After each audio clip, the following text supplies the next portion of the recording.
Hi again then guys, and welcome to another instalment of my long-form Gran Turismo Sport review, in particular of course for the closed beta at the moment, and this is an aspect of review which has been discussed ever since my first part, and that is the online aspect of the game. We've talked about graphics, we've talked sound, we've talked physics, we've talked menus, but all of that stuff is kind of the one-player side of things. We haven't really talked about the online stuff. I hadn't had the opportunity to do much, if any, online racing at that point. Now though, I have done some, and you can see a full race in this video. Now, as far as my initial thoughts, what's it like to race online, what's not necessarily the community like, but what's the atmosphere like specifically, and of course, is everything working as it should be? Now, straight off the bat, one of the things which I do personally like, so far at least, about the online racing aspect of Gran Turismo is that the online qualifying is taken much more seriously and has much more importance on Gran Turismo Sport than it has had on GT6, because on GT6 of course you can set up a room to have qualifying events, but it's not really used that much. Most people prefer to just jump into a race and get on with it, and that's fair enough. But in Gran Turismo's past, especially say around GT3 and GT4, qualifying times were very important, especially from my personal experience on Gran Turismo 4. You're in an endurance race or a Formula 1 championship, you want to start at a good place. And of course, with the much more real-world side of things, with the FIA that Polyphony is now pushing towards with GT Sport, stuff like qualifying is, of course, going to be more important. So it was cool to see, at least for me personally, that that is given more importance. You don't have to qualify, but it's a good idea to do so. It gives you a feel for the car, a feel for the track, you can change settings if you want to, and it just gives you more of an authentic racing experience than just getting a group of kids in a room or a group of adults and just jumping straight into a race where the stakes don't really feel that high. The thing about a practice or a qualifier is that it does give you this feeling of stakes to the race. It makes it feel more official, more authentic. And it's something which is kind of taken for granted in most racing games. Well, yeah, of course you can set a qualifying lap, that's just part of the experience. But on Gran Turismo, it kind of hadn't been. It was phased out, in effect, not by Polyphony, but by the community. The community just didn't use that feature that much. Whereas now, you get the feeling that that is going to be much more important. So I did my practice laps, my qualifying laps, that kind of stuff. You have a certain amount of time to do those in, then the race gets underway. And at least on the beta, I don't know how it will be in the actual game, but on the beta, the lobby was run in a much more methodical and controlled way. Now, I'm sure on the actual game, you're going to have hosts of lobbies setting up when they want the race to start, that kind of stuff, but at the moment, that's not the way it is. At the moment, the race starts at a certain time of day, you have to be there for it, if you miss it, you miss it, and you have to get all your qualifying and that done beforehand.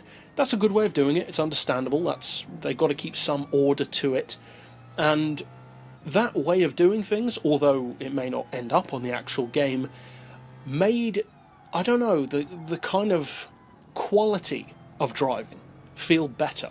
People seem to take it more seriously. And it's not just because of the people playing the game, because at the end of the day they sent beta codes out to all kinds of people and all kinds of skill levels. So it's not just down to having the best drivers. I personally do not consider myself to be one of the best drivers. My lap times are consistently between, say, 5 and 7 seconds off whoever the fastest is on Gran Turismo 6. So I'm by no means the fastest of drivers. And doubtless there are other people in that same kind of boat as well. But the way the room was run made everyone act better. And of course, tied into that is the fact that you've got penalties on the game now, stuff like hitting into opponents, not just opponents, but going off the track for too long, scraping against railings, cutting corners, all of that kind of stuff not only adds penalties to your lap time, which are actually implemented really well, although the penalties that are added can be worked around. For instance, when you go off track or hit someone or whatever, you get a penalty usually of about 1.5 seconds. And the way that that penalty works is that you can actually spend the the penalty, if you will, because you can break down that 1.5 seconds down to nothing just by letting off the throttle and sacrificing some speed.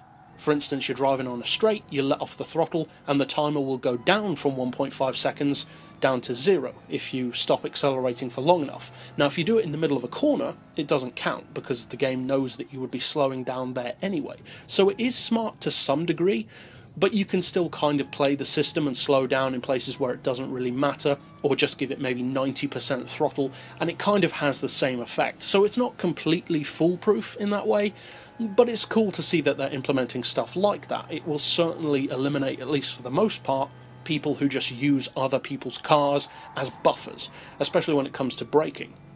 I personally found that in this race that you can see here, I felt much more confident, not in myself, but in others around me. And that's an important thing about online racing. Of course, you know how fast you are, you know how skilled you are, but you can never be sure about the other people in the race, because it doesn't matter how quick you get off the line. If everyone slams into the back of you in the first corner, it's irrelevant how skilled you are. You might be able to dodge them, but over the course of something like a Nürburgring lap or a Le Mans lap, anywhere that's long enough, they're going to hit you eventually, especially towards the start of the race. Whereas now, that threat, although not extinguished, is reduced significantly, because you get the feeling that the kind of people who are going to be playing this, especially online, have to be people who know what they're getting into and who want to race properly. Now, I know for a lot of people that's great news.